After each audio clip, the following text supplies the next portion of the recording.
Aralin 1. Ang ating komunidad.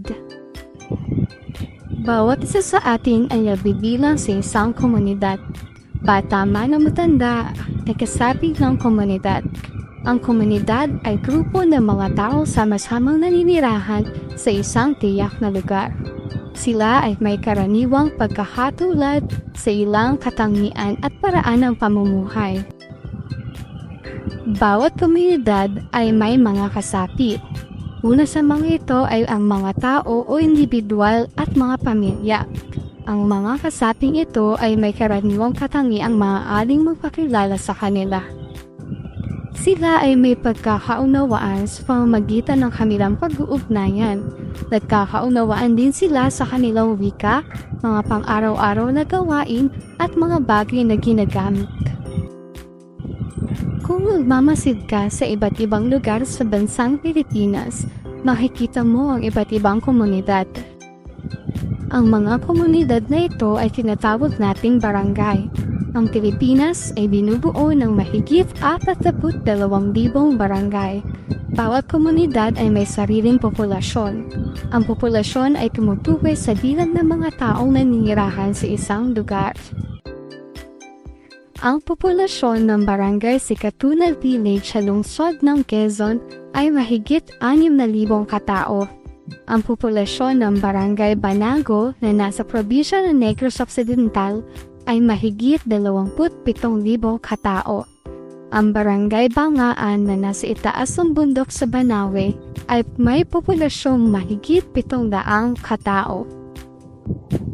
Ang sa barangay Sabang sa Kalabangan naman na nasa tabi ng dagat sa Camarines Sur ay mahigit 5,000 katao. Ang sa barangay Tanomo ng Davao City ay mahigit 61,000 katao.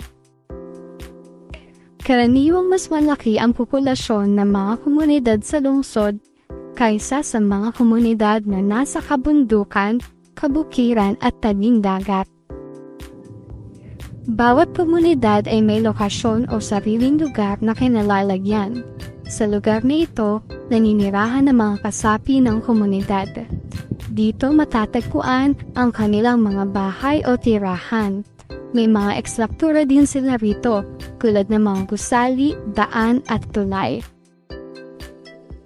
May mga barangay o komunidad sa mga lungsod ng ating bansa. Ang ilang halimbawa ng komunidad na ito ay ang Bagong Silang sa Caloocan at Barangay Talomo sa lungsod Davao. May sariling sukat ang lawak ng bawat barangay. Ang Barangay Bagong Silang sa lungsod Caloocan ay may kabuuang sukat na mahigit 5 kilometro kwadrado. Ang Barangay Talomo sa lungsod Davao ay may kabuuang sukat na mahigit sa 6,5 kilometrong kwadrado. May mga komunidad din sa probinsya. Ang Barangay Bangaan ay isang komunidad sa itaas ng bundok sa Banawe. Ang lawak nito ay may sukat na mahigit 7 kilometrong kwadrado.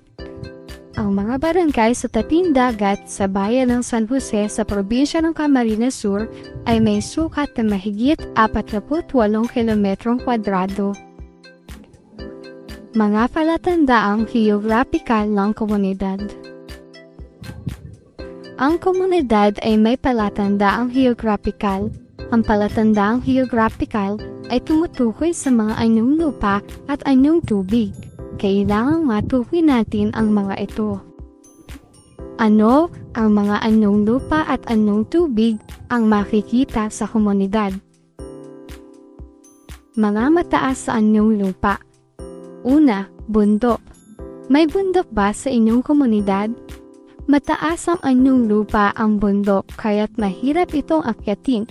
Ang pinakamataas na bundok sa ating bansa ay ang bundok Apo. Ito ay matatagpuan sa Davao del Sur.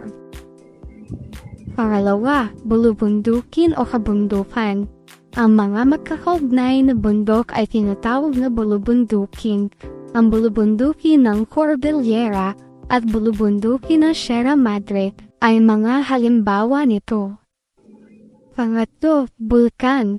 May mga bulkan na mataas. Meron ding mababa. Ito ay may butas sa tuktok o tagiliran.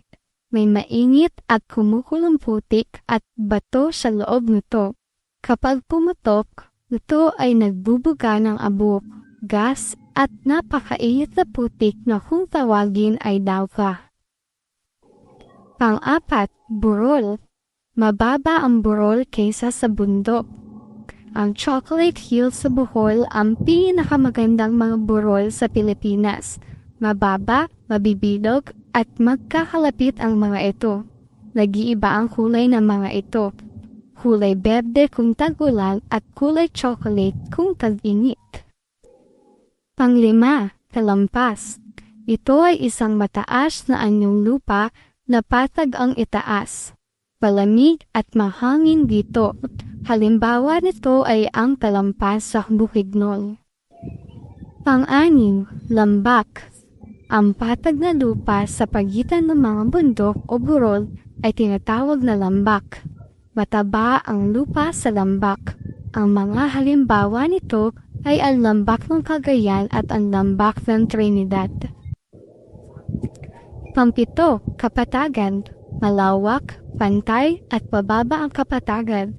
Magandang taniman ito ng mga palay at gulay. May mga lungsod din sa kapatagan. May mga malawak na kapatagan sa Bulacan, Pampanga at Nueva Ecija.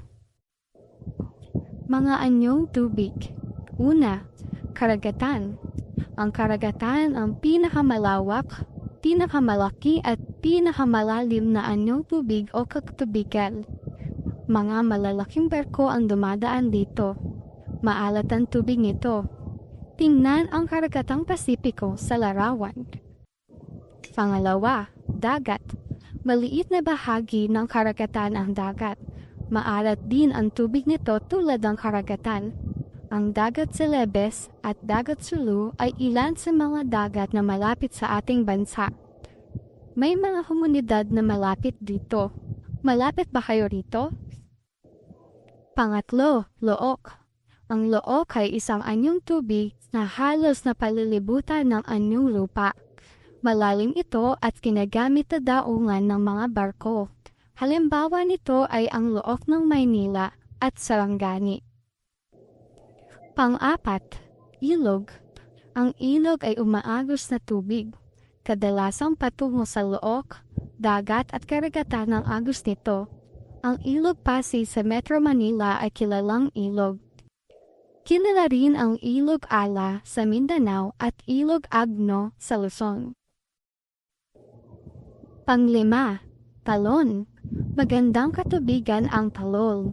Ito ay bumabagsak mula sa bundok patungo sa mababang lugar. Ang Maria Cristina Falls ay malapit sa mga komunidad ng Lanao. Pang-6, lawa. Ang lawa ay isang pang-uri ng katubigan na napaliligiran ito ng lupa. May lawang matabang ang tubig. Meron ding lawang na maalat ang tubig. Mas malaki ang lawa ng Laguna kaysa sa lawa ng Taal.